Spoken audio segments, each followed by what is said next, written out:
Internal management سرمایہ داری کی سرمایہ دارہ نظام کی وجہ سے بھی ہوئی ہے. ان امپلائمنٹ الاؤنس دے دو بھائی، جس کے پاس کام نہیں ہے وہ مر نہ جائے. یہ زیادہ بھوکے بھیڑیے ہوں گے تو ہمارا پیٹ چاک کریں گے، کچھ نہ کچھ دے کر انہیں ان امپلائمنٹ الاؤنس دے دو، سوشل سیکیورٹی دے دو، اسی سے ویلفیئر امریکہ میں دے دو. یہ انٹرنل مینجمنٹ کہلاتا ہے کہ اگر فری اکانومی ہے، فری کمپٹیشن ہے تو لازماً کچھ آگے نہ چلے جائیں گے، کچھ پیچھے رہ جائیں گے. اب جو زیادہ ہی پیچھے رہ جائیں ان کی سپورٹ کا کوئی نہ کوئی بندوبست ہونا چاہیے، ورنہ تو بھوکے بھیڑیے جو ہے وہ آ کر وہ جن لوگوں کے پاس ہے ان کے پیٹ چاک کریں گے، پیٹ پھاڑیں گے. یہ انٹرنل مینجمنٹ اسلام میں بھی ہے تھرو دی انسٹیٹیوشن آف زکات کے ذریعے سے، عشر کے ذریعے سے. لیکن اصل جو ہے، جو کارڈینل پرنسپل ہے کہ جس سے سرمایہ کاری تو اسلام میں ہے، سرمایہ داری نہیں ہے، وہ یہ کہ سرمایہ کو چینج کر دیا. سود حرام، سرمایہ محض سرمایہ کی حیثیت سے ارننگ نہیں کر سکتا. نمبر 2 جوا حرام. نمبر 3 اوور ٹریڈنگ حرام. وہی سودا آپ کو مستقبل کا کرنا ہے، ٹوٹل پیمنٹ کرنی ہوگی. یہ نہیں کہ 10% دے کر آپ نے سودا کر لیا، نہیں. بیع سلم مستقبل کا سودا ٹوٹل پیمنٹ پر ہوگا تاکہ آپ اوور ٹریڈنگ نہ کریں. آپ کے پاس 10 لاکھ ہے تو 10 لاکھ کے اندر ہی آپ اپنا کھیل کھیلیں جو بھی کھیلنا ہے. یہ نہیں کہ 10 لاکھ کے سرمایہ کے ساتھ 10 کروڑ کا بزنس کر رہے ہیں، یہ اوور ٹریڈنگ. اور بھی مختلف بیع وہی ہوگی جو لین دین ہو نقد، بغیر اس کے کہ نہ کوئی شاید دی نہ لی، ابھی بیع ہو رہی ہے، یہ سب حرام بیع ہے. مختلف شکلیں. اس سے چینج کر دیا سرمایہ کو. یہ جن ہے بہت بڑا. حضرت سلیمان کے زمانے میں جن تھے تو انہیں لوہے کی زنجیروں میں باندھا ہوا تھا، وہ کام کر رہے تھے. اسی طریقے سے یہ سرمایہ ایک جن ہے، اسے چینج کر دیں گے تو یہ بہت مفید ہے، کام کرے گا. لیکن اگر اسے کھلا چھوڑ دیا تو یہ آکاش ویل کی جو مثال دے رہے تھے یہ چھا جائے گا، پھر سرمایہ داری ہو جائے گی، محض سرمایہ کاری نہیں رہے گی. اسلام سرمایہ کاری چاہتا ہے، سرمایہ داری نہیں چاہتا. تو اس اعتبار سے سمجھیے کہ اسلام میں ملکیت کا جزوی تصور ہے. نمبر 2 اسلام میں لیگل لیول پر جو کیپٹلزم کے لیے، جو اس کی کامیابی کے لیے اصل بنیاد ہے، وہ ساری کی ساری موجود ہے. Private ownership of not only of the articles of use, جہاں تک کمیونزم بھی رفتہ رفتہ پہنچ گیا تھا. شروع کی انتہا پسندی تھی کہ کوئی بالکل کسی بھی اعتبار سے کوئی پرائیویٹ اونرشپ نہ ہو، لیکن پھر ہوتے ہوتے آرٹیکل آف یوز تک آیا، کچن گارڈن تک بھی آیا. لیکن یہ ہے کہ اس سے نہیں بات بنی جب تک کہ private ownership of the means of production بھی نہ ہو. پھر اس میں کمپٹیشن، پرسنل انسینٹیو، اور اس کے حوالے سے ڈیمانڈ اینڈ سپلائی اور مارکیٹ فورسز کو پورے طور پر چلنے دینا. اور ہائر اینڈ فائر، کوئی شخص کسی کو رکھتا ہے اپنے پاس کام کے لیے تو جب وہ سمجھے کہ یہ صحیح کام نہیں کر رہا، اس کو ہٹانے کا بھی اس کا اختیار ہونا چاہیے، وغیرہ وغیرہ. یہ سارے کیپٹلزم کے وہ کارڈینل پرنسپلز ہیں جو اسلام میں ہیں. لیکن اسلام نے ایک تو لمٹ کر دیا سرمایہ کو، سود جوا حرام، اوور ٹریڈنگ کے راستے بند. بیع بھی وہی ہوگی جو واقعی لین دین ہو، یہ نہیں کہ ایسے ہی بس لیا دیا. جو ایکسچینجز ہوتی ہیں، اسٹاک ایکسچینج ہے اور فنا ہے، معلوم ہوتا پاگل ہو گئے. قرآن مجید میں جو مثال دی گئی ہے سود خوروں کی، لا یقوم الا کما یقوم الذی یتخبطہ الشیطان من المس، جیسے شیطان کسی کے سر پہ سوار ہو گیا اور جن آ گیا ہو، ایسے وہ کود رہے ہوتے، ناچ رہے ہوتے. لیا کہاں لیا نہ دیا، سب وہ انٹر ہو رہا ہے صرف بکس کے اندر، اللہ خیر صلی اللہ، اور کروڑوں کے سودے ادھر سے ادھر ہو گئے. اور اسی اسٹاک ایکسچینج کی وجہ سے جب چاہے ایک لیور کو ذرا سا کوئی سرمایہ دار جو ہے حرکت دے اور پورے مارکیٹ کا بیڑا غرق کر دے، جیسا کہ ایشین کنٹریز کے اندر ہو چکا ہے. بہرحال یہ نوٹ کیجئے کہ اسلام ایک سطح پر highest form of voluntary spiritual socialism ہے. اور جب تک کچھ نہ کچھ لوگ معاشرے میں اس لیول پر زندگی نہ گزاریں، نظر آئیں یہ روشنی کا چراغ ہے، اور انہیں کی عزت ہو، عزت انہیں کی ہوگی. ظاہر بات ہے کہ صوفیاء کی عزت ہوتی تھی، بادشاہوں کی عزت نہیں ہوتی تھی.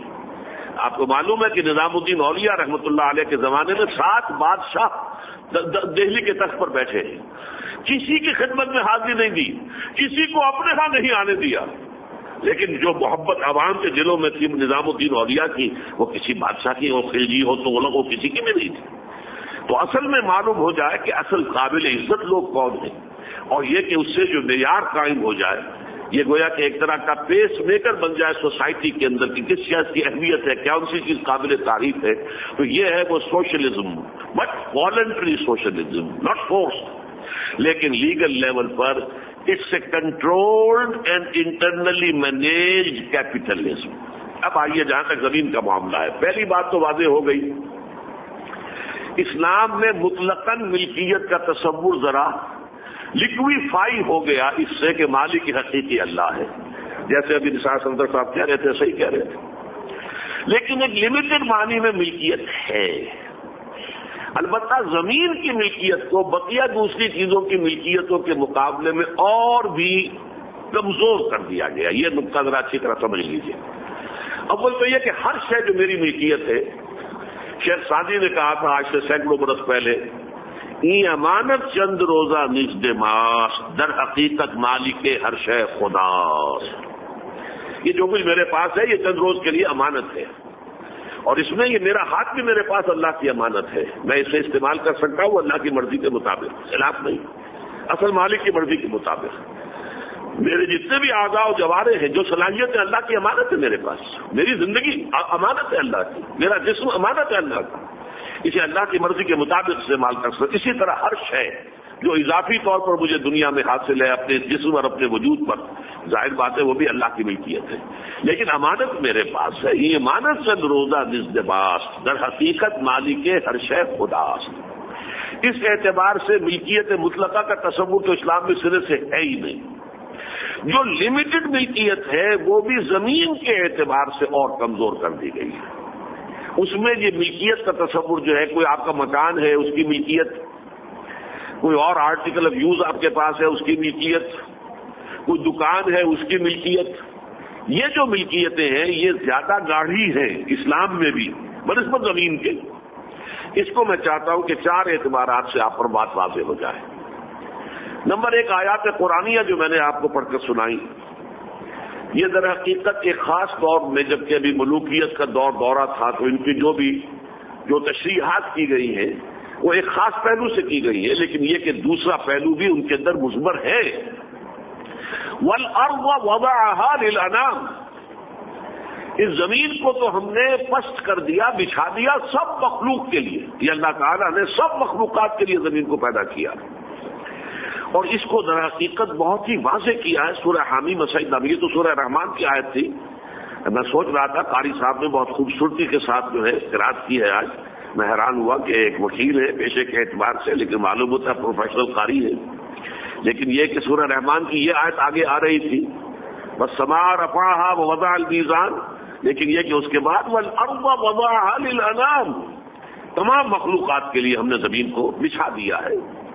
فرمایا سورہ حمیم سجدہ میں وَقَدَّرَ فِيهَا أَقْوَاتَهَا فِي أَرْبَعَةِ أَيَّامٍ سَوَاءً لِلسَّائِلِينَ، ہم نے زمین میں توانائی بخش نرشمنٹ والی چیزیں رکھ دی ہیں، 4 دن لگے، ہماری جو پوری کائنات کی جو تخلیق 6 دن میں ہم نے کی ہے، ان میں سے 4 دن میں زمین میں یہ صلاحیت پیدا ہوئی ہے کہ اس سے غذا حاصل ہوتی ہے، قوتیں حاصل ہوتی ہے، اس سے جو ہے انسان کی معاشی، تمام حیوانات کی معاشی ضرورتیں پوری ہوتی ہیں۔ سوال للسائلین، اور یہ تمام ضرورت مندوں کے لیے برابر ہے، ہر ایک کے لیے کھلا ہوا میدان ہے، اس پر اجارہ داری صحیح نہیں ہے، اس کو کوئی خاص جو ہے اپنی ایکسکلوسیو ملکیت میں لے کر بیٹھ جائیں وہ درست نہیں ہے۔ سوال للسائلین۔ اسی طرح فرمایا ان الارض للہ یورثها من یشاء من عبادہ، وہ مطلق ملکیت جو ہے زمین کی وہ تو اللہ کے لیے ہے، وہ جس کو چاہتا ہے اپنی بندوں میں سے دے دیتا ہے۔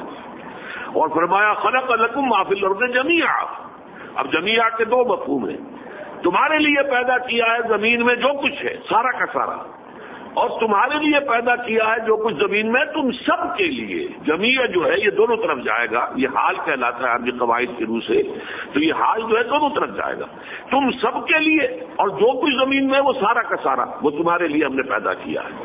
تو ان آیات سے یہ محسوس ہوتا ہے کہ قرآن مجید کی روح سے زمین کی ملکیت کم گاڑھی ہے، مزید پتلی ہے بقیہ چیزوں کی ملکیت جو لیگل ملکیت ہے اس کے حوالے سے۔